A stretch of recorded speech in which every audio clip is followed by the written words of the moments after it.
నమస్తే, welcome to 99 TV. ట్రంప్కి మరి ఏ కష్టకాలం వచ్చిందో కానీ G7లో ఆయన్ని దేకినోడు ఎవడు లేడు. ఎవరి మటుకు వాళ్ళు గ్రూప్ ఫోటోలు తీసుకునేప్పుడు కూడా ఆయన్ని ఇగ్నోర్ చేసి అందరూ సరదాగా షేక్ హ్యాండ్ ఇచ్చుకోవటం, ఆయన పాపం వెనకాల నుంచి ఎరిమో వేసుకొని చూస్తూ ఉంటాం. అది అయిపోయిన తర్వాత మన ప్రధానమంత్రితో కలిసి అడ్రస్ చేసిన జాయింట్ ప్రెస్ కాన్ఫరెన్స్లో కూడా మన ప్రధానమంత్రి చాలా ముక్తసరిగా ఉన్నారు, ముభావంగా ముక్తసరిగా ఉన్నారు. ఆయనే మీదేసేసుకొని మన ప్రధానమంత్రిని పొగిడేసుకుంటూ, సో మీకే కష్టకాలం వచ్చినా సరే నేనున్నాను, we are there to support your cause అని ఎవడు అడిగాడు నేను. సో అది అసలు స్పష్టంగా మోదీ గారి హావభావాలు చూస్తే ఇప్పుడు నేను అన్నదే ఆయన ముఖంలో స్పష్టంగా ప్రస్ఫుటంగా కనిపించింది. సో లెఫ్ట్ రైట్ సెంటర్ ఎటు పడితే అటు ట్రంప్ను బాధేసే పరిస్థితి ఇప్పుడు ఆయన ఇరాన్ని కెలుక్కున్న కారణంగా ఉత్పన్నమైంది. ఈ నేపథ్యంలో జరుగుతున్న పరిణామాలన్నీ చూస్తే ఇంకొకటి కూడా, ఇరాన్కి $300 billion, it comes around 25 lakh crores in Indian currency ఇచ్చారట. దీని మీద విమర్శలు, ఆరోపణలు వస్తున్నాయి. ఈ ఎన్సాలిటీకి సంబంధించి సమగ్ర విశ్లేషణ అందించడానికి మనతో ఉన్నారు సురేష్ కొచాటిల్ గారు, geo political affairs expert and senior journalist. నమస్తే సురేష్ గారు. ఆయన ఎవరు అడిగారు సార్ ఇప్పుడు మనకు సాయం కావాలని? అది కాదు, ఇప్పుడు ఏం జరిగిందంటే ఈ ఇరాన్ యుద్ధంలో చాలా లెసన్స్ వచ్చినాయి. ఇన్ఫ్యాక్ట్ మనం ఒక సపరేట్ డిబేట్ చేయాలి దాని మీద. ఏం నేర్చుకున్నాం, దేశాలు చుట్టుపక్కల ఉన్న దేశాలు ఏం నేర్చుకున్నారు, అమెరికా ఏం నేర్చుకుంది, మనం ఏం నేర్చుకోవాలి. ఒకటి, ఇంత పెద్ద పవర్ఫుల్ కంట్రీ అయిన అమెరికా ఒక ఇరాన్ని యుద్ధంలో ఓడించలేకపోయారు. మనందరూ తెలిసిందే. దీనికన్నా ముందు అమెరికా ఎప్పుడు చెప్తున్నాడు, మేము ఇరాన్ మీద నేవీని కొట్టేసాం, ఎయిర్ ఫోర్స్ కొట్టేసాం, వాళ్ళ దగ్గర ఏం లేదు, ఆర్మీ లేదు, ఎయిర్ డిఫెన్స్ సిస్టమ్ లేదు. మళ్ళీ వాళ్ళు అపాషే హెలికాప్టర్ మీద కొట్టారు అమెరికా. చాలా మటుకు గల్ఫ్లో ఉన్న దేశాలు కానీ మన దగ్గర కూడా ఈ యుద్ధం నుంచి నేర్చుకోవాల్సిన చాలా ఉందని చెప్పాను చూడండి. ఇంత పెద్ద దేశం చిన్న దేశాన్ని ఓడించలేకపోయారు ఒకటి. రెండోది, వాటి చుట్టుపక్కల ఉన్న దేశాలను అమెరికా కాపాడుకోలేకపోయారు. అది చాలా ఇంపార్టెంట్. కాపాడుకోలేకపోయారు ఎందుకంటే అమెరికన్ బేసెస్ ఎందుకు పెట్టుకున్నారు అక్కడ. అమెరికన్ బేసెస్ పెట్టుకోవడానికి కారణం అమెరికా వీళ్ళని కాపాడుకుంటారు అనే ఒక అండర్స్టాండింగ్తో చేశారు. అది ఇప్పుడు వీళ్ళకి ఎంత పెద్ద ప్రేమ ఏం లేదు. సౌదీ అరేబియా ఉండొచ్చు, యూఏఈ ఉండొచ్చు, బహ్రెయిన్ ఉండొచ్చు, కువైత్ ఉండొచ్చు, ఖతర్ ఉండొచ్చు, ఈవెన్ ఒమాన్ ఉండొచ్చు. వీళ్ళందరూ అమెరికన్ బేసెస్ ఎందుకు అలౌ చేస్తారంటే వాళ్ళని ఏమైనా ప్రాబ్లం వస్తే మమ్మల్ని కాపాడుకోండి. కానీ ఇరాన్ ఫైర్ చేసినప్పుడు అమెరికా కాపాడుకోలేదు వీళ్ళెవరిని. ఇన్ఫ్యాక్ట్ యూఏఈని కాపాడుకున్నది ఇజ్రాయెల్. వాళ్ళు ఐరన్ డోమ్ తెచ్చిపెట్టుకున్నారు అక్కడ. వాళ్ళకి తెలిసిపోయింది యూఏఈకి అమెరికా ఏం చేయరు, మాట్లాడతారు అంతే అని చెప్పేసి. అది క్లియర్గా బయటకు వచ్చింది. ఒక్క లెసన్ అది. రెండవది, ఇరాన్ నేర్చుకుంది ఏంటంటే అమెరికాలో డొమెస్టిక్ పొలిటికల్ ఒపీనియన్ చాలా స్ట్రాంగ్గా ఉంటుంది. ఓకే, మేము దీన్ని ఎట్లయినా మనం ఒక నెల, 2 నెలలు, 3 నెలలు నడిపించుకుంటే అమెరికాలో ఉన్న పబ్లిక్ ఒపీనియన్ ఈయనది మొత్తం కంప్లీట్గా ఒక వైపు తీసుకొచ్చేస్తారు ప్రెసిడెంట్ ట్రంప్ అని. అన్నిటికంటే ఇంపార్టెంట్, వాళ్ళకి న్యూక్లియర్ వెపన్ కన్నా పెద్దగా వెపన్ దొరికింది స్ట్రెయిట్ ఆఫ్ హార్మజ్. ఎవరు ఊహించలేదు.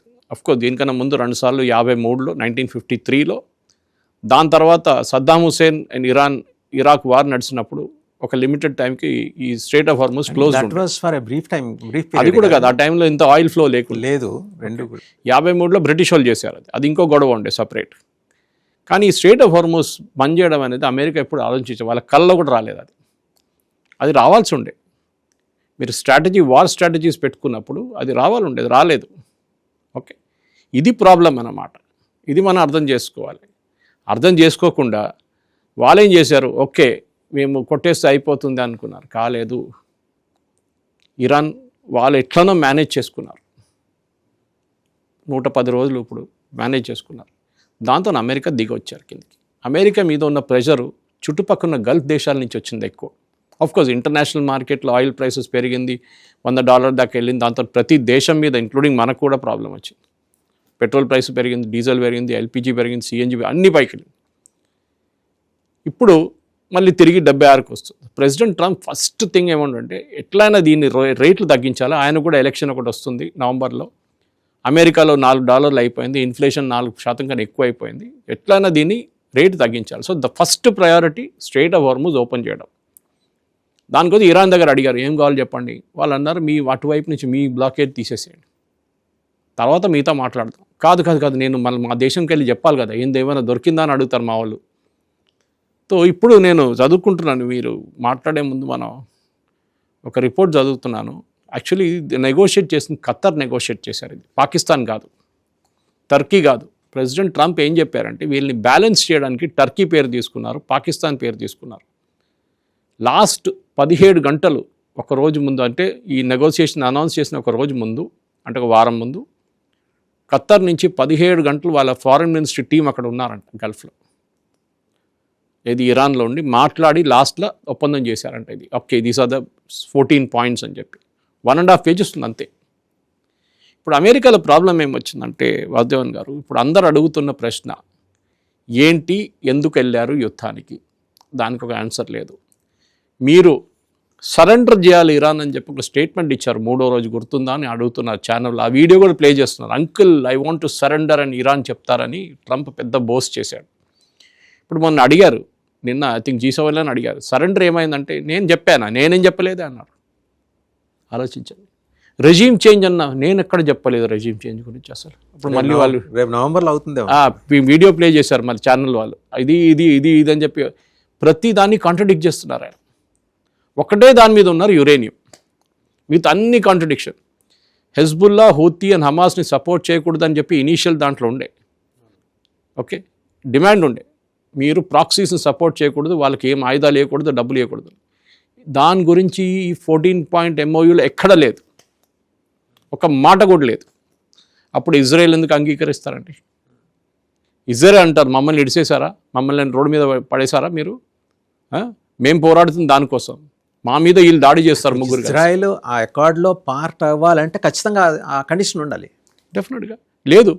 ఈవెన్ US ఉంటే పెట్టాలంటే అది పోనేండి వాసుదేవన్ గారు. అన్నిటికంటే దారుణం, మొన్న G7లో ప్రెస్ కాన్ ఏదో ఒక మీటింగ్లో చెప్పారు ఆయన, ఇరాన్ వాళ్ళు చాలా మంచి వాళ్ళు అక్కడ leaders, very technically qualified, highly smart fellows, and they love their country.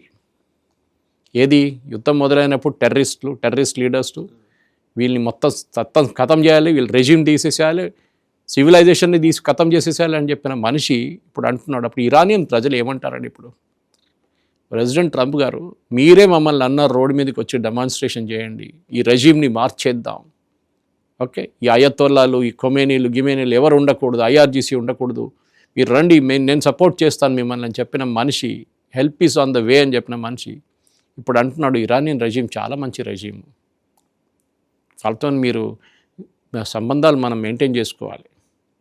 అప్పుడు ఎవరో రిపోర్టర్ అడిగాడు, what about missiles and drones? అరే వాళ్ళు మిసైల్స్ అండ్ డ్రోన్ పెట్టుకుంటే ఏం ప్రాబ్లం అని అంటున్నాడు. ఇప్పుడు ఏది ఇదే ట్రంప్ అన్నాడు డిస్ట్రాయ్ చేయాలని చెప్పి. లాజిక్ ఏంటి? సౌదీ అరేబియా దగ్గర మిసైల్స్ ఉంది కదా, అప్పుడు ఇరాన్ కూడా పెట్టుకోవాలి కదా మిసైల్స్.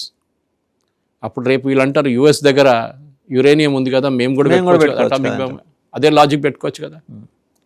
అర్థం కావట్లేదు, కంప్లీట్లీ ఏం చెప్తారు, ఫ్లిప్ అయిపోయాడు ఆయన. అదే అక్కడున్న ఈవెన్ రిపబ్లికన్ పొలిటీషియన్స్ కూడా వాళ్ళు తట్టుకోలేకపోతున్నారు. వాళ్ళ మీద బ్యాక్ ఎట్లా పడితే అట్లా వాయించేశారు. మీరు చూడండి, ప్రతి ఛానల్లో ఈవెన్ ఫాక్స్ న్యూస్ ఆయన ఓన్ చెంచా ఛానల్ అది, అక్కడ కూడా అదే జరుగుతుంది. దారుణమైన పరిస్థితి. ఆమె చెప్తున్నది వాసుదేవన్ గారు, అందరు కామెంటేటర్స్, పొలిటికల్ కామెంటేటర్స్ ఏమంటున్నారంటే ఛానల్లో, this is the biggest American policy failure, foreign policy failure in recent times. Okay, దీనికన్నా ముందు మనం ఆఫ్ఘనిస్తాన్ గురించి చెప్పొచ్చు, అక్కడ చేసిన తప్పులు, వియత్నాం చాలా ముందుకు వెళ్ళిపోయారు మీరు. ఇప్పుడు రీసెంట్ జరిగింది ఒకటి ఇరాక్, ఒకటి ఆఫ్ఘనిస్తాన్, ఒకటి 2 మేజర్ ఫెయిలియర్స్ ఉండే. ఒకటి వెపన్స్ ఆఫ్ మాస్ డిస్ట్రక్షన్ అని ఎంటబడ్డారు, ఏం దొరకలేదు బుష్. అక్కడేమో లాస్ట్లో బైడెన్ అక్కడి నుంచి పారిపోయాడు టీంని తీసుకొని. ఎందుకు పారిపోలే ఎవరికి అర్థం కావట్లేదు. చాలా వెపన్స్ అన్ని వదిలేశారు, హెలికాప్టర్స్ కూడా వదిలేశారు. మీరు ఆలోచించండి, దానికన్నా దారుణమైనది. ఎందుకంటే ఇక్కడ మీరు చాలా క్లియర్ ఒక స్ట్రాటజీతో వెళ్ళారు. Resume change, nuclear weapons, missiles, drones ఉండకూడదు, హూతీలు, హెజ్బుల్లా, హమాస్ని సపోర్ట్ చేయకూడదు, ఆయుధాలు ఇవ్వకూడదు, మీరు చాలా మటుకు రెజ్యూమ్ చేంజ్ జరగాలి. దాన్ని పెట్టిన ఏం జరగలేదు. Not even a single point is there. ఇప్పుడు ఏమంటున్నాడు, ఒబామా చేసిన ఒప్పందం కన్నా చాలా మంచి ఒప్పందం ఇది. ఏంటి? ఒక సెంటెన్స్లో రాశారు, ఏంటది? Iran affirms that it will never possess, develop or buy a nuclear weapon. మీరు ఒబామాది JCP అగ్రిమెంట్ చేస్తే ఫస్ట్ సెంటెన్స్ ఇదే, అక్కడి నుంచి కాపీ కొట్టారు వీళ్ళు. ఇప్పుడు ఒబామా స్పీచ్ ఒకవైపు, ప్రెసిడెంట్ ట్రంప్ ఇచ్చిన రిప్లై ఒకవైపు పెట్టి నిన్న రాత్రి నుంచి టెలివిజన్ ఛానల్ అమెరికాలో 2 ఆడుకుంటున్నారు. విండోస్లో చూపిస్తూ చేశారు. మీరు ఒబామాని ఏం తిట్టారు ఆ రోజు? ఒబామా ఏదో $110 బిలియన్ ఇవ్వబోతున్నారు ఇరాన్కి, అది ఆయన అయ్య సొమ్మ లేకుంటే అది అమెరికన్ ప్రజల సొమ్మ అని చెప్పి మీరు మొత్తం తిట్టారు. Even called him by real bad words. Okay, ఈ రియల్ పెథటిక్ బ్యాడ్ వర్డ్స్ అంటే మనం టెలివిజన్ షోలో చెప్పుకోలేము, అట్లాంటి దారుణమైన వర్డ్స్ వాడారు ఒబామా వ్యతిరేకంగా. ఇప్పుడు ఏం చేశారు మీరు అంటున్నారు అన్ఫ్రీజ్ ఆఫ్ అసెట్స్ అని అడిగారు ఇరాన్, ఏదో 110, 120 అదే ఒబామా చెప్పిన ఫిగర్, ఇది రిలీజ్ చేస్తా అంటున్నారు. ఇప్పుడు అడిగితే ఒబామా టైంలో మీరు అది కాదు, అది వాళ్ళ డబ్బులు ఎన్ని రోజులు ఉంచుకుంటాం మేము? అరే మీరు ఒబామా ఇస్తా అంటున్నప్పుడు మీరు తిట్టారు కదా ఆయన, ఎందుకు 3 సంవత్సరాలు చింపేసి పడేస్తారు అగ్రిమెంట్? అప్పుడేమైంది, ఇప్పుడేమైంది, ఏం మారింది సిచ్యువేషన్? అది కాకుండా worst is $300 billion investment fund, infrastructure reconstruction fund. అంటే మీరే బాంబు వేశారు, మీరే మొత్తం ధ్వంసం చేశారు, బ్రిడ్జ్లు పోయినాయి, రోడ్లు పోయినాయి, బిల్డింగ్లు పోయినాయి, అన్నీ పోయినాయి. ఇప్పుడు మీరు అంటున్నారు గల్ఫ్ దేశన్స్ అందరు కలిసి హఫ్తా ఇవ్వండి వాడికి, ఇరాన్కి హఫ్తా ఇవ్వండి, లేకుండా మళ్ళీ మిసైల్ కొడతాడు మీ మీద. మీరు అందరు కలిసి $300 బిలియన్ పెట్టండి. ఆల్రెడీ వాళ్ళకేం పోయింది? వాళ్ళకొక మీరు బిలీవ్ చేయరు, ఈ $300 బిలియన్ అని చెప్తే ఇరాన్ టోటల్ బడ్జెట్, సంవత్సరానికి బడ్జెట్, వాళ్ళ జీడిపి ఇంక్లూడింగ్ బడ్జెట్ మొత్తం కలుపుకుంటే ఈజ్ అబౌట్ సంథింగ్ $200 బిలియన్. మీకు 300 బిలియన్ ఒక సంవత్సరం బడ్జెట్ మీకు ఫ్రీగా ఇచ్చేస్తున్నారు. అది వాళ్ళు తీసుకెళ్ళి హూతీలు అమాస్ అంతా అందరికి పంచిపెట్టేస్తారు గ్యారంటీ. దాంట్లో ఒక 50 బిలియన్ పక్కన పెట్టి మీరు అందరికి ఇచ్చేస్తాడు.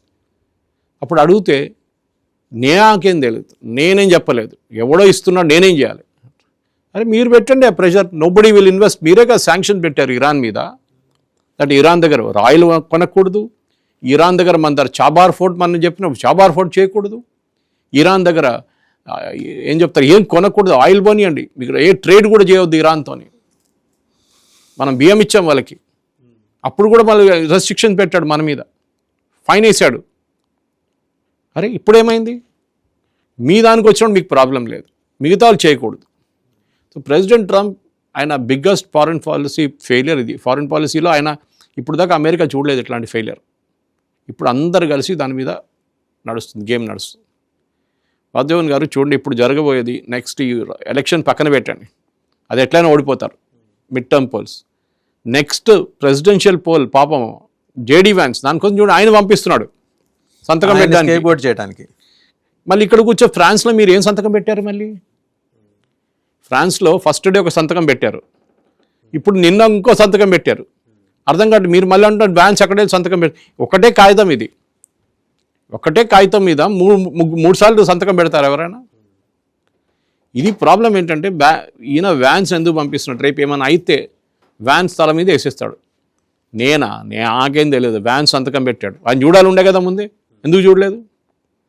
అండ్ ఆల్రెడీ వ్యాన్స్ డిఫెండ్ చేస్తున్నాడు. ఈ 300 బిలియన్ గురించి అడిగినప్పుడు మొన్న ప్రెసిడెంట్ ట్రంప్ అని అట్లా ఏం లేదు అన్నాడు, నథింగ్ లైక్ దట్ అన్నాడు. కానీ next within few hours Vance press కాన్ఫరెన్స్లో అన్నాడు, ఎస్ ఉంది, అది మన వైపు నుంచి కాదు, అది వీళ్ళందరూ కలిసి హఫ్తా ఇస్తున్నారు ఆయనకి. హఫ్తాని వర్డ్ యూజ్ చేయలేదు కానీ మన దగ్గర అంతే కదా, హఫ్తా ఇస్తున్నాడు. ఓకే, గుండాలకు ఇస్తున్నట్లు హఫ్తా ఇస్తున్నాడు, మమ్మల్ని కొట్టకండి అని చెప్పేసి దానికోసం. సో వాసుదేవన్ గారు ఇప్పుడు రేపు అంటే మనం ఇది రికార్డ్ చేస్తున్నప్పుడు థర్స్డే, ఫ్రైడే రోజు సంతకం పెడతారంట జెనీవాలో, స్విట్జర్లాండ్. సంతకం పెట్టిన తర్వాత ఏమవుతుంది? 60 రోజులకి లోపల దాంట్లో చెప్పిన అన్ని మాటలు యాక్టివేట్ చేయాలి. స్ట్రెయిట్ ఆఫ్ హార్మూజ్ ఓపెన్ అయిపోయింది ఎప్పుడో, సంతకం పెట్టే ముందు ఓపెన్ అయిపోయింది అది. ఎందుకంటే అందరు డెస్పరేట్గా ఉన్నారు, ఇరాన్ కూడా డెస్పరేట్ ఉన్నవారు ఆయిల్ అమ్మడానికి, మన లాంటి వాళ్ళు కొనడానికి ఉన్న వాళ్ళు కూడా రెడీగా ఉన్నారు. మన డెస్పరేట్గా ఉన్నప్పుడు ఎట్లయినా అమ్మేసేయాలని చెప్పి మనం ట్రై చేస్తున్నాం అన్నమాట. వాళ్ళు అమ్మడానికి రెడీ ఉన్నారు, మనం కొనడానికి రెడీ ఉన్నాం, ప్రతి దేశం లోకంలో. నెక్స్ట్ అమెరికన్ నేవీ అక్కడి నుంచి వెళ్ళిపోవాలి. అంటే వాళ్ళు గల్ఫ్ ఆఫ్ ఒమాన్ దగ్గర బ్లాకేడ్ పెట్టారు కదా, మీరు అది తీసేసేయండి. మరి ఇది ఓపెన్ చేసినప్పుడు వాళ్ళు వెళ్ళిపోవాలి. వాళ్ళు కూడా డెస్పరేట్, ఇంటికి ఎప్పుడు వెళ్ళాలని చూసుకుంటూ కూర్చున్నారు వాళ్ళు వెళ్ళిపోతారు. ఇనిషియలీ ఏమన్నారు ప్రెసిడెంట్ సార్, ఇప్పుడు అబ్రహాం లింకన్, జెరాల్డ్ డార్ఫోర్డ్, అది ఏది ఉందో ఇప్పుడు తెలియదు, ఒకటే ఉంది అనుకుంటాం, మిగతా అన్నీ వెళ్ళిపోయినాయి ఇప్పుడు. ఓకే, జెరాల్డ్ ఫోర్డ్ ఎప్పుడో వెళ్ళిపోయింది, అబ్రహాం లింకన్ ఉంటుంది అక్కడ. సో ఇప్పుడున్న పరిస్థితుల్లో అదొకటి అయిపోయింది ఎప్పుడు. ఓకే, దాంట్లో ఈ ఓపెనింగ్ అక్కడ క్లోజింగ్ మొత్తం తీసేశారు. Next uranium discussion. 60 రోజుల్లో ఏం డిస్కస్ చేయలేరు మీరు. జేసీపీ అగ్రిమెంట్ దీనికన్నా ముందు కూడా మనం మాట్లాడాము, ఇట్ టుక్ 2 years, 2 సంవత్సరాలు పట్టింది డిస్కషన్ కోసం. ఎందుకు పట్టింది అంటే టెక్నికల్ డిస్కషన్స్ ఉంటుంది. మీరు యురేనియంని ఎక్కడ ఉంచుకున్నారు, ఫస్ట్ లొకేషన్ చెప్పాల్సి వస్తుంది, దాన్ని ఇన్స్పెక్ట్ చేయాల్సి వస్తుంది. ఎవరు ఇన్స్పెక్ట్ చేస్తారు? వీళ్ళు అమెరికన్స్ని రానియరు, ఇరాన్ వాళ్ళు. రానిచ్చారనుకోండి, టెక్నికల్ టీంలో IAEA వాళ్ళు ఉండాలి, international atomic energy agency. IAEA అంటే మిగతా దేశాల నుంచి వచ్చిన ఎక్స్పర్ట్స్ దాంట్లో ఉంటారు, UN బాడీ అది ఒకటి. వాళ్ళు ఎప్పుడు వస్తారు, ఇన్స్పెక్ట్ ఎప్పుడు చేస్తారు, ఆ యురేనియంని ఏం చేయబోతున్నారు, దాని ప్యూరిటీ తగ్గిస్తారా, దాన్ని బయటికి తీసుకెళ్ళిపోతారా? ప్రెసిడెంట్ ఒబామా టైంలో చేసిన JCP అగ్రిమెంట్లో చాలా క్లియర్గా ఉంది. ఇది 1.5 పేజ్ అగ్రిమెంట్, ఇది మెమరాండమ్ ఆఫ్ అండర్స్టాండింగ్. వాళ్ళది 169 పేజీలు ఉండే with clear definitions. Inspection when ever you want. అంటే మన దగ్గర ఇక్కడ ఫార్మా కంపెనీస్లో US FDA వాళ్ళు వస్తారు, food and drug administration, inspection కోసం. అంటే చాలా మటుకు క్వాలిటీ గురించి, ప్రీ ప్రొడక్షన్ ప్రాసెస్ గురించి, ప్రొడక్షన్ చాలా ఉంటుంది. వాళ్ళు Audit వస్తారు. సార్ అంటే వాళ్ళు చెప్పకుండా వస్తారు. అదే, ఎందుకంటే అఫీషియల్గా అయితే వాళ్ళు కెనాట్ కదా. They can come, they are suppose to check.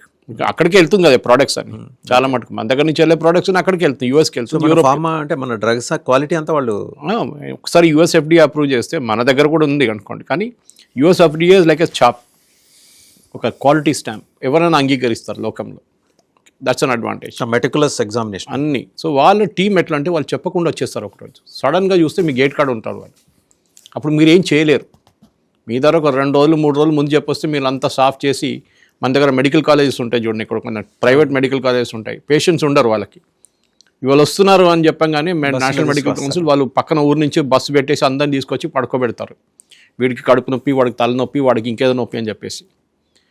డాక్టర్లు ఉండరు, స్టూడెంట్స్ ఉండరు, డాక్టర్లు ఉండరు, టీచింగ్ స్టూడెంట్స్ ఉండరు, డాక్టర్ కూడా ఉండరు, ప్రొఫెసర్స్ ఉండరు. అందరిని తెప్పించుకుంటాడు వైట్ కోట్ వేసుకొని, వాళ్ళ పేరు రాసేసి బ్యాడ్జీలు ఇచ్చేసి నిలబడి ఇదే చేస్తారు వీళ్ళు. సో అట్లా కాకుండా ఉండడానికి IAEA ఇన్స్పెక్టర్స్ ఏం చేస్తారంటే వాళ్ళు టక్మని వచ్చేస్తారు, సడన్గా వచ్చేస్తారు, ఇలా ఇదే FDA లాగా. అప్పుడు సర్ప్రైజ్ ఇన్స్పెక్షన్స్ అంటారు వీళ్ళు. అది కాకుండా CCTV కెమెరాలు పెడతారు, హై రెజల్యూషన్ కెమెరాస్. మీరు అక్కడి నుంచి ఏదైనా జరిపితే కూడా అది తెలిసిపోతుంది. మీరు ఆ CCTV కెమెరాని ఫిడిల్ చేస్తే తెలిసిపోతుంది, దాంట్లో ఏమైనా వెళ్ళి మీరు ట్రై చేస్తే. ఇది ఒకటి. ఆయుధాల గురించి ఎక్కడ చెప్పట్లేదు, no mention of drones or missiles. అదానికి లాజిక్ చెప్పాను చూడండి. ప్రెసిడెంట్ ట్రంప్ అంటున్నాడు, ఎందుకు పెట్టలేదంటే అందరి దగ్గర మిసైళ్ళు ఉన్నాయి కదా, ఆయన కూడా పెట్టుకుంటే ఏమవుతుంది అంటున్నాడు. కానీ వాడే కొడుతున్నాడు కదా. ఇవాళ దాకా సౌదీ అరేబియా వీళ్ళ మీద మిసైల్ కొట్టలేదు కదా. UAE దగ్గర ఉందనుకోండి, వాడు కొట్టాడా మిసైల్? కొట్టలేదు కదా. వీడు అక్కడ కొడుతున్నాడు, అక్కడిక్కడ కొట్టుకుంటే మళ్ళీ అక్కడ ఇంకో కొత్త యుద్ధం మొదలవుతుంది. ఇది ఎట్లయిపోయిందంటే, మన కిమ్ జాంగ్ ఉన్నాడు చూడండి, మన favourite character Kim Jong Un. వాడిని ఎందుకు ఎవడు వెళ్ళి పుల్లలు పెట్టాడు అంటే ఇది కారణం. వాడి దగ్గర న్యూక్లియర్ బాంబు ఉంది. వాడు ఏమన్నా అంటే నేను ఇదే ఎప్పుడే మిసైల్ కొట్టేస్తాను మీ వైపు అంటారు. ఇది అదే లాజిక్ యూజ్ చేస్తున్నారు. రేపు అదే అంటారు వాళ్ళు, అరే US దగ్గర న్యూక్లియర్ ఉంది, మేము కూడా పెట్టుకుంటే ఏమవుతుంది మాకు అని చెప్తారు. It's good logical question. సరే, అదే అయిపోయింది. మిగతాది అన్ని చిన్న చిన్న పాయింట్స్ ఉన్నాయి. అది ఎక్కడ it will not come to. President Trump దగ్గర ఒక అడిగారు నిన్న, ఈ 14 పాయింట్లలో ఏదైనా పాయింట్ క్లోజ్ కాకపోతే మీరు ఏం చేస్తారంటే, ఏం చేస్తామా, మళ్ళీ బాంబు వేస్తామా తల మీద. ఆలోచించండి. మీరు ఇంత పెద్ద సంతకము అది ఇది ప్రొసెషన్ తీసి మొత్తం చేసి జెనీవాలో అది చేసిన తర్వాత ఎట్లయినా ఇది క్లోజ్ కాదు. ఇది ఇంకా 60 రోజులు అనేది ఇంకొక 60 రోజులు పొడిగిస్తారు, మళ్ళీ ఇంకో 60 రోజులు పొడిగిస్తారు. ఇంకా నడుస్తుంది చర్చలు, ఇంకా నడుస్తుందని పోస్ట్పోన్ చేసుకుంటే నెక్స్ట్ 2027 ఎండ్ దాకా వెళ్ళిపోతుంది. 28 దాకా కూడా వెళ్ళొచ్చు, 2028. అప్పుడు దాకా ప్రెసిడెంట్ ట్రంప్ కూడా వెళ్ళిపోతారు. దాని తర్వాత ఆయన టర్మ్ అయిపోతుంది. ఈ పరిస్థితిలో ఉన్నారు.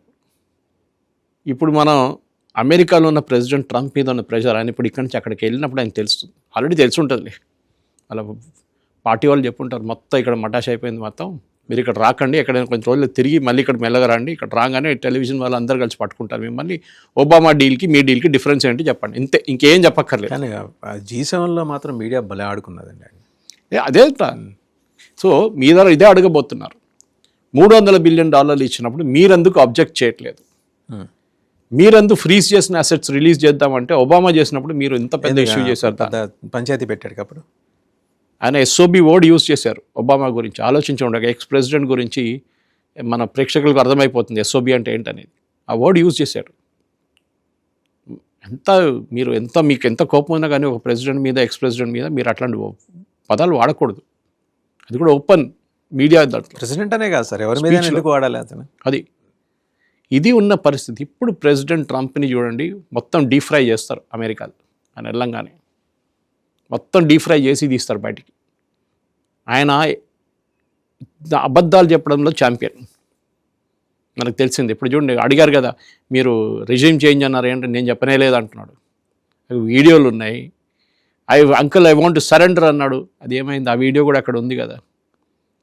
ఈయనప్పుడు ఆ సబ్జెక్టే మార్చేస్తున్నాడు. ఇప్పుడేమంటున్నాడు, లోకంలో అందరూ అడుగుతున్నారు రేట్లు తగ్గించండి ఫ్యూయల్ది అంటే, నేను దానికోసం చేశాను, వాళ్ళ కోసం చేశాను, నా కోసం కాదు.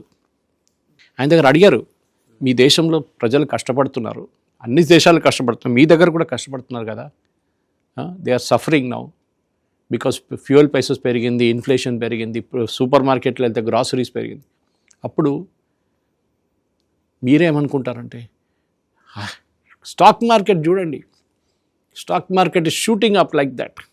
ఎవరు అంతా వాళ్ళ ఇన్సైడర్ ట్రేడింగ్లో వాళ్ళే కదా. కాదు, స్టాక్ మార్కెట్ అయినా మీ మెజర్ మన భారతదేశంలో కూడా ఎంతమంది స్టాక్ మార్కెట్లు ఉంటారు? 2% ఎంత ఉంటారు అంతే. మిగతా 98% ఐదర్ మ్యూచువల్ ఫండ్స్లో, దాంట్లో కొంతమంది ఎస్ఐపి వేసుకుంటారు. కానీ 90% వాళ్ళు స్టాక్ మార్కెట్లో లేరు. Stock market is not the barometer of performance. మీకు ఇన్ఫ్లేషన్ ఏంటి, మీ జీడిపి ఏంటి, దీని మీద ఉంటుంది. స్టాక్ మార్కెట్ చూడండి, స్టాక్ మార్కెట్ ఆయన సెన్స్ ఆఫ్ బిజినెస్ అది. అందరు రిచ్ ఫ్రెండ్స్, డబ్బులు మస్తున్న వాళ్ళు, కామన్ మ్యాన్తో సంబంధం లేదు. ఆయన ఫస్ట్ రియల్ ఎస్టేట్ మంచి, ఫస్ట్ ఆఫ్ ఆల్ అమెరికాలో ఉన్న ప్రజలతో అసలు టచ్లో లేరు. ఆయనకు ఒక బేస్ ఉంది, మాగా బేసు. వాళ్ళు లోకం మొత్తం ఫ్లాట్ అంటే ఎస్ అంటారు వాళ్ళు. ఎర్త్ ఇస్ ఫ్లాట్ అంటే ఎస్ అని చెప్పేటోళ్ళు అక్కడ ఉన్నారు వాళ్ళ దగ్గర. ఓకే, ఇది ప్రాబ్లం వాదేవన్ గారు. ఇప్పుడు జరగబోయేది, ఇప్పుడు ప్రెసిడెంట్ ట్రంప్కి ఆయన ఒబామా బీచ్ చేసిన ఆరోపణలు, ఆ తిట్లు, అదన్నీ చేసింది ఇప్పుడు ఆయనకి కర్మలాగా తిరిగి వస్తుంది. And it hit him badly. Okay, దానికోసం ఈయన అక్కడ G7 వెళ్ళి అందరు బాగున్నారు, మోదీ గారు బాగున్నారు, చాలా very smart man, this man negotiate ఆయన చాలా టఫ్ నెగోషియేటర్. రేపు భారతదేశం మీద దాన్ని ఎవరైనా అటాక్ చేస్తే మేము కాపాడుకుంటాం. ఎవరు అడిగారు సార్ ఆయన్ని? పాకిస్తాన్ మన మీద దాడి చేస్తే వచ్చి కాపాడతాడా? పాకిస్తాన్ బాంబు వేస్తాడా? ఇదే ఆయన మాట. అసలు ఒక స్టెబిలిటీ లేదు. First time, I mean honestly, నాకు తెలిసిన మటుకు నాకు ఒక జనరల్ ఒక జ్ఞానం వచ్చినప్పటి నుంచి, నాకు జిమ్మీ కార్టర్ టైం నుంచి నాకు గుర్తుంది ప్రెసిడెంట్లు అందరూ, రొనాల్డ్ రీగన్, జిమ్మీ కార్టర్ అందరు. ఇప్పుడు మళ్ళీ ఒబామా, బైడెన్, దాని ముందు బుష్, ఇద్దరు బుష్లు, ఇదన్నీ మనకు గుర్తున్న టైం ఇది. అప్పుడు హ్యారీ ట్రూమన్ టైంకి వెళ్ళమంటే మనకు అప్పుడు చిన్నపిల్లలు ఆ టైంలో. కానీ ఇప్పుడున్న ప్రెసిడెంట్స్ అందరు చూస్తే అస్సలు most immature guy is president Trump. అర్థం కావట్లేదు ఆయనకి. నేను పొద్దున్నే వాళ్ళు ట్వీట్ చేశాను, మీరు ఆ పాకిస్తాన్లో ఉన్న 2 లఫంగాల్ని వాడుకొని మీరు ట్రీటీ చేస్తారంటే, వాళ్ళు చేసిన మెస్ అంతా ఇది ఇప్పుడు మీ మీద వచ్చి పడుతుంది. ఓకే, అట్లాంటి థర్డ్ రేట్ ఫెలోస్ని వాడుకుంటే ఇదే జరుగుతుంది మీతో. వాళ్ళకేంటి, పబ్లిసిటీ కావాలి, డబ్బులు కావాలి. గ్రేట్ ఫ్రెండ్ అసీమ్ మునీర్, ఆడేంటి గ్రేట్ ఫ్రెండ్? వాడు డబ్బులు లండన్లో ఇల్లు కొనుక్కున్నాడు, మస్తు పైసలు ఉన్నాయి, వాడు he's invested in Jared Kushner's company. ఇదే కదా మీ గ్రేట్ ఫ్రెండ్? మీ great friend Ayub Khan time నుంచి ఉన్నారు, పర్వేజ్ ముషర్రఫ్, జియాఉల్ హక్, వీళ్ళందరూ గ్రేట్ ఫ్రెండ్స్ ఉన్నారు అప్పుడప్పుడు అమెరికన్ ప్రెసిడెంట్స్కి. లాస్ట్ జియాఉల్ హక్ మాట వినకపోతే ఆయన ప్లేన్లో మామిడికాయ నడిమిట్లో పెద్ద బాంబు పెట్టేసి పేల్చేశారు ఆయన. అయిపోయింది. ఆయన క్వెటా నుంచి ఎక్కడి నుంచి వస్తున్నప్పుడు. వాసుదేవన్ గారు, ఈ యుద్ధం నేను చెప్పాను, మళ్ళీ స్టార్టింగ్లో మీకు చెప్పాను, చాలా లెసన్స్ నేర్పించింది అందరికీ, మనకు కూడా. Don't depend on one country, don't depend on state of Hormuz. రేపు మళ్ళీ ఇజ్రాయెల్ బాంబు వేశారని చెప్పి లెబనాన్ మీద మళ్ళీ వీళ్ళు స్టేట్ ఆఫ్ హార్మోస్కి వచ్చేసి ఏం చేస్తారు? ఇది మనం అర్థం చేసుకోవాలి. ఇప్పుడు మనం ఒమాన్తో ఒప్పందం చేసాం, ఒమాన్తో FTA ఉంది, ఒమాన్ స్టేట్ ఆఫ్ హార్మోస్లో రాదు, మన ఒమాన్ నుంచి తీసుకెళ్ళిపోవచ్చు. ఒమాన్ మన దగ్గర ఐ థింక్ మొన్న చెప్పాను, గుర్తులేదు మీ దగ్గర, 40వ స్థానంలో ఉండే 40th ప్లేస్ ఎక్స్పోర్ట్ మన ఇంపోర్ట్ లిస్ట్లో. ఇప్పుడు 10th వచ్చేసరి ఈ యుద్ధం రాగానే, మనం ఇప్పుడు మొన్న పెట్టిన ఒప్పందం తర్వాత they are now 10th. Second, మనకు నేర్పించింది అన్నిటికంటే పెద్ద lesson, go for green renewable energy. Battery operated cars ఉండొచ్చు, ఇంకేమైనా ఉండొచ్చు. ఆయిల్ మీద డిపెండెన్స్ తగ్గించండి. ఇది గవర్నమెంట్ ఆఫ్ ఇండియా ఎప్పటి నుంచో మోదీ గారు చెప్పినప్పుడు వినలేదు. బంగారం కొనదండి, ఎందుకు బంగారం కొనకూడదని అడిగిన వాళ్ళు చాలామంది ఉన్నారు. దాన్ని నేనే ఎక్స్ప్లెయిన్ చేశాను చాలామందికి, దానికి రీజన్ ఏంటనేది. మన దేశంలో తయారు కానీ కొన్ని ప్రోడక్ట్స్ ఉంటుంది, దాంట్లో ఒకటి బంగారం, ఒకటి fuel, crude oil. So we have to start learning lessons. రెండోది, ఇంగ్లీష్లో అంటారు, there are no permanent friends or enemies in politics. ఇవాళ మీ ఫ్రెండ్ ఉండొచ్చు, రేపు మీ ఎనిమీ అయిపోతారు. కానీ ఒకటే ఉంటుంది ఏంటంటే రిలేషన్షిప్. మీ నైబర్స్ ఎవరు ఉన్నారు వాళ్ళని మార్చలేం కదా. అది మీరు పక్కన మీ సౌదీ అరేబియా ఉండొచ్చు, యూఏఈ ఉండొచ్చు, ఎవరైనా ఉండొచ్చు. దీంట్లో చాలా లెసన్స్ ఉన్నాయి. ఈవెన్ సౌదీ అరేబియాకి లెసన్స్ ఉన్నాయి. ఇంత పెద్ద దేశం సౌదీ అరేబియా, వాళ్ళు ఇప్పుడు దాకా ఒక యుద్ధంకి వెళ్ళలేదు. ఇప్పుడు దాకా పాకిస్తాన్ వాళ్ళు తెచ్చిపెట్టుకున్నాడు, రేపు ఏమైనా యుద్ధం అయితే వాళ్ళే మమ్మల్ని కాపాడతారని చెప్పేసి పాకిస్తాన్ పైలట్స్ని తెచ్చిపెట్టుకు. మళ్ళీ మీరు F-35 కొన్నారు కదా, ఎందుకు కొన్నారా? అక్కడ షోకేస్లో పెట్టుకోవడానికి కొన్నారా? అది యూఏఈకి చాలా పెద్ద lessons. They are just reading an article on that. ఏంటి, యూఏఈ ఒక రీజనల్ పవర్ లాగా, 7 ఎమిరేట్స్లు కదా వాళ్ళు. They are not one country, independent countries యూఏఈగా వచ్చారు, వాళ్ళు కలిసి వచ్చారు. వాళ్ళు నేర్చుకున్న లెసన్స్ ఇంకా ఉన్నాయి. వాళ్ళు అనుకున్నారు మా దగ్గర ఉన్న టెక్నాలజీ, మా దగ్గర ఉన్న డిఫెన్స్ మెకానిజం ఇదన్నీ పనిచేస్తున్నాను. పని చేయలేదు. వాళ్ళ మీద ఫస్ట్ దాడి జరిగింది. ఇప్పుడు అందరు కలిసి గల్ఫ్లో ఒకటే లెసన్ నేర్చుకున్నారు, ఇరాన్ అనేది ఒక 4th పవర్గా మారిపోతుంది. China, Russia, US, Iran. Middle east power is no longer Israel. Of course Israel అక్కడ లేదనుకోండి, ఇజ్రాయెల్ ఇటువైపు ఉంది. కానీ ఇరాన్ని మీరు అమెరికన్ ప్రెసిడెంట్ 4th పవర్గా తీసుకొచ్చారు ముందుకు. So Iran must be grateful to Trump. Oh yeah, they will be. ఎందుకంటే ఇప్పుడు జరుగుతున్న దాంట్లో వాదేవన్ గారు మీరు ఆలోచించండి. సంవత్సరం ముందు ఇరాన్ అనగానే మనం ఏమనుకుంటాం, అరే వాడిని ఎవడానికి కొట్టేస్తాడు, ప్రాబ్లం లేదని.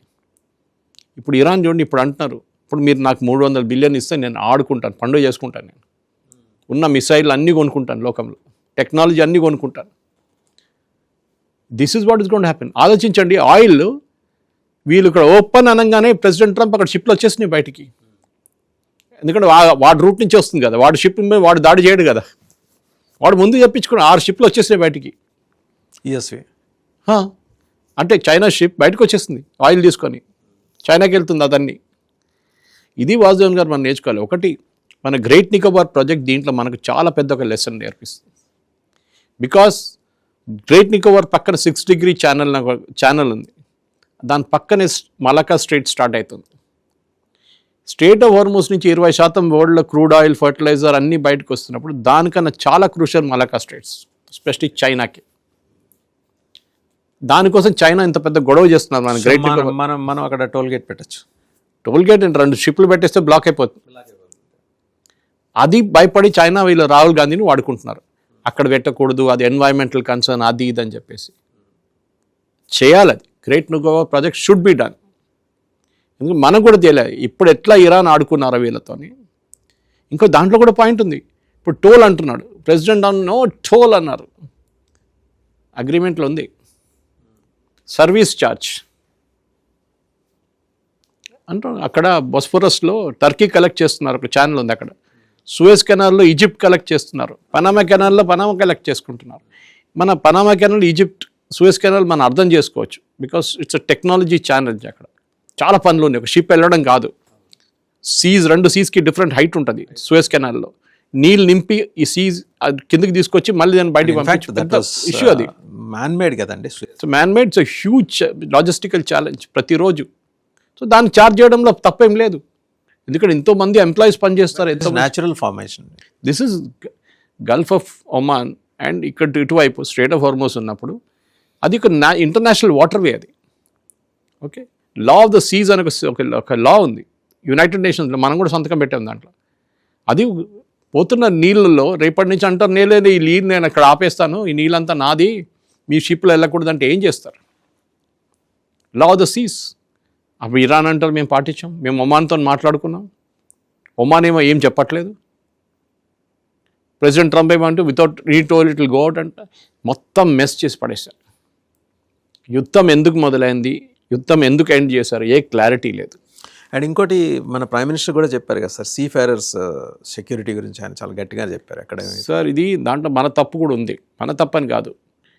అది ఒక చైనీస్ బ్లాక్ లిస్టెడ్ షిప్ ఉండేది, చైనీస్ కాదు అది, చైనీస్ ఆయిల్ తీసుకెళ్తున్న బ్లాక్ లిస్టెడ్ షిప్. దీనికంటే 2 సార్లు దాన్ని పట్టుకున్నారు ముందే. అది నడిపిస్తున్న క్యాప్టెన్ ఇండియనోడు కాదు, వాడికి వార్నింగ్ ఇచ్చారు, 3 సార్లు వార్నింగ్ ఇచ్చారు, యూ టర్న్ బ్యాక్ అంటే వాడు పట్టించుకోవడం ముందుకు వెళ్ళిపోయాడు.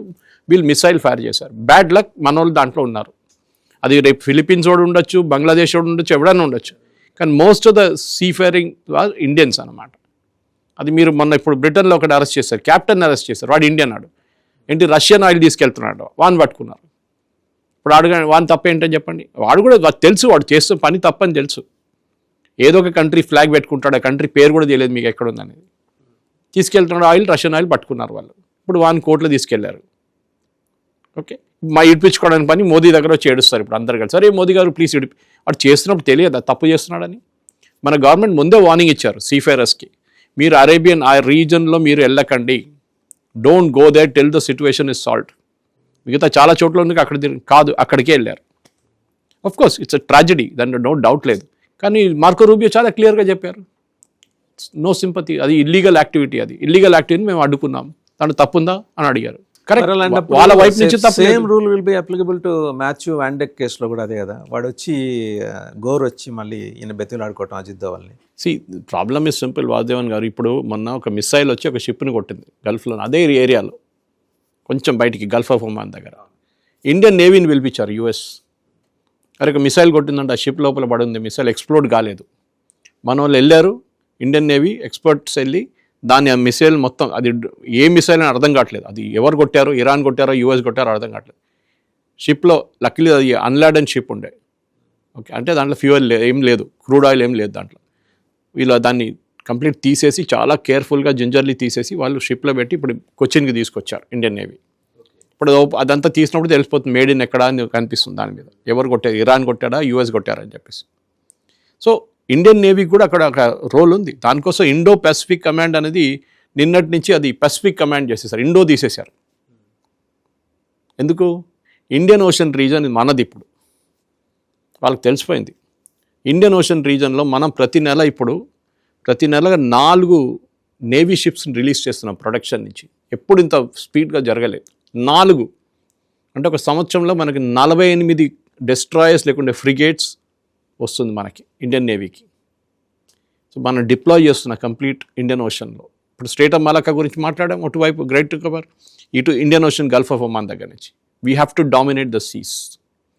చైనీస్ డామినేట్ చేస్తుండే ఇప్పుడు దాకా, చైనా ఇప్పుడు కూడా చేస్తారు. శ్రీలంకలో ఒక పోర్ట్ తీసుకున్నారు, మనం ఏం చేసాం, మనం కూడా ఒక పోర్ట్ కొన్నాం అక్కడ. మనకు శ్రీలంకలో ఒక బర్త్ ఉంది, ఇక్కడ మన యుఏఈతో ఒప్పందం పెట్టుకున్నాం, యుఏఈ దగ్గర మనకు కూడా బర్తింగ్ ఇస్తారు ఇప్పుడు ఇండియన్ నేవీ షిప్స్కి. మనం we will become a part of the Indian ocean territory. ఎందుకంటే ఈ యుద్ధం నుంచి లేసుకున్న చాలా లెసన్లు ఇది కూడా ఒక lesson, you have to dominate the sea. And ఇంకోటి సార్, క్లారిటీ రావాల్సింది ఈ 3H, హెజ్బుల్లా, హౌతీస్, లేదు హమాస్, ఏం క్లారిటీ లేదు అంటే అసలు మెన్షనే చేయలేదు కదా. ఇజ్రాయెల్ అదే అంటున్నారు కదా, మీరు ఒప్పందం అలాంటప్పుడు ఇజ్రాయెల్ ఖాళీగా ఎందుకు ఉంటుంది? కొట్టారు కదా, నిన్న కూడా కొట్టారు వాళ్ళు, నిన్న 4 చంపారు వాళ్ళు అగ్రి చేయరు. ఇరాన్ ఎంబడే ఉంటారు. ప్రెసిడెంట్ ట్రంప్ ఏమో అది ఇది అంటాడు, నేను లేకుండా నువ్వు బతకలేవు, ఇదంటే నీవు అంటారు. ఏ దేశం ప్రజలైనా అది అంగీకరిస్తారా వాసుదేవన్ గారు? రేపు మోదీ గారిని ఇట్లని చెప్తే, నేను లేకుండా మోదీ గారు మీరు బతుకుంటారంటే ఏమనుకుంటారు? భారతదేశంలో ఎంత అపోజిషన్ పార్టీ ఉన్నా కానీ వాళ్ళు అంటారు ఇదేంటో ఈయన ఇట్లా మాట్లాడుతున్నారండి. ఇదే ఇజ్రాయెల్లో నడుస్తుంది.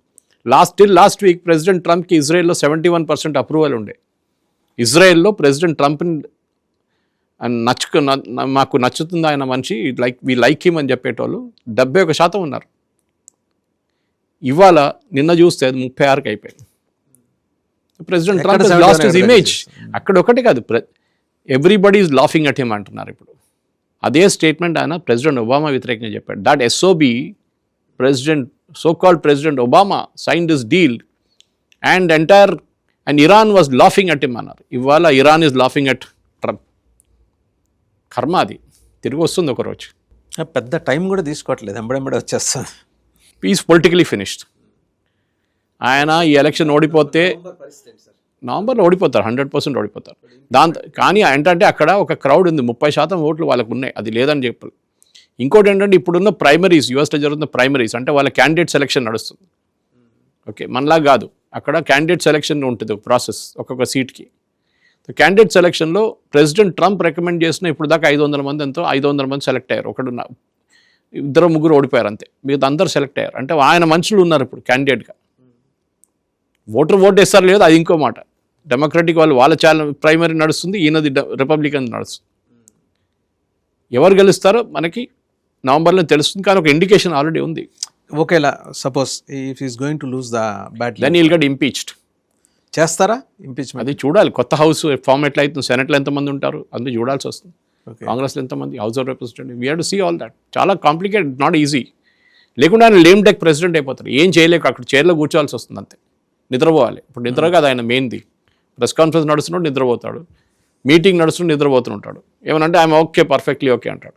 రైట్ సార్, సురేష్ గారు, thank you very much. So చూసాం కదా, ఒక అద్భుతమైన బ్రహ్మాండమైన దేశం, ఆయనేమో ప్రపంచ పోలీస్. ఇవాళ ప్రపంచ పోలీస్ నెత్తిన ఉండాల్సిన క్యాప్ లేదు, అలాగే ఆయన చేతిలో ఉండవలసిన రివాల్వరు లేదు, పోలీస్ డ్రెస్ కూడా లేదు.